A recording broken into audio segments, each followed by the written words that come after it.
আমার পরিবারের যে ব্যক্তিটি রঞ্জিত নামে যে জুতো পলিশ করে সেও দেখি সামনে। আমি বললাম, রঞ্জিত কি অবস্থা, আজকে আমি ঘেরাও কেন? আমাকে চাচা ডাকে প্রায় মানুষেরাই। ওনারা বলে আমরা ঘেরাও করিনি, আমরা এসেছি যে এই বাংলাদেশ হওয়ার পর যত বাজেট ঘোষণা হয়েছে বিএনপির আমল এবং আজকে জনাব তারেক রহমানের আমলে যে বাজেট ঘোষণা হয়েছে, আমরা তৃণমূল উপকারভোগীরা আমরা এতই খুশি হয়েছি যে আপনার কাছে এসেছি জনাব তারেক রহমান এবং জাতীয় সংসদের সেই অর্থমন্ত্রী সহ মন্ত্রী পরিষদকে আমাদের পক্ষ থেকে আপনি অভিনন্দন জানাবেন, শ্রদ্ধা জানাবেন মাননীয় স্পিকার। মোহাম্মদ আবু ওয়াহাব আকন্দ ওয়াহিদ, ময়মনসিংহ ৪, সময় ৬ মিনিট। ধন্যবাদ মাননীয় স্পিকার। আসসালামু আলাইকুম রহমতুল্লাহ বরকাতুহু। মাননীয় স্পিকার,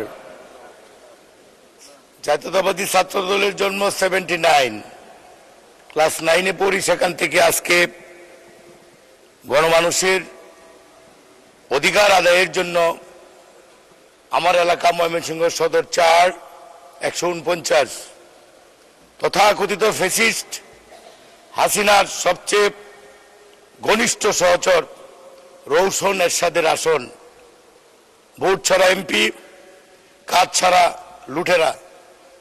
আমি সেখান থেকে আমার মানুষজন আমাকে ভালোবেসে, দলকে ভালোবেসে, প্রিয় নেতা শহীদ রাষ্ট্রপতি জিয়াউর রহমান, আদর্শিক মা মরহুমা বেগম খালেদা জিয়ার আশ্বাস, তার আদর্শে গঠিত বিএনপিকে ভালোবেসে বর্তমান রাষ্ট্রপ্রধান জনাব তারেক রহমানের নেতৃত্বে মানবিক সরকার প্রতিষ্ঠিত করার জন্য ওনার নির্দেশে বিজ্ঞ অর্থনীতিবিদ, ব্যবসায়ী জনাব আমির খসরু মহোদয়ের চিন্তা চেতনায় যে বাজেট উপস্থাপন করা হয়েছে সংসদে, আমি সেই বাজেটকে আমরা নাই, শুধু আমরা এই সংসদ চলাকালীন সময় প্রত্যেক মাননীয় সংসদ সদস্যরা সপ্তাহে 2 দিন যাওয়ার সুযোগ পাই।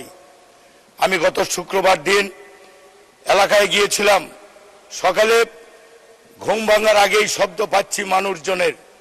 আমি দেখি আমার ঠিকানাটি ময়মনসিংহ বিভাগীয় শহরের একদম একটি মেইন রোডের 100 ফিটের মধ্যে। এই এলাকায় অনেক গরিব মানুষেরা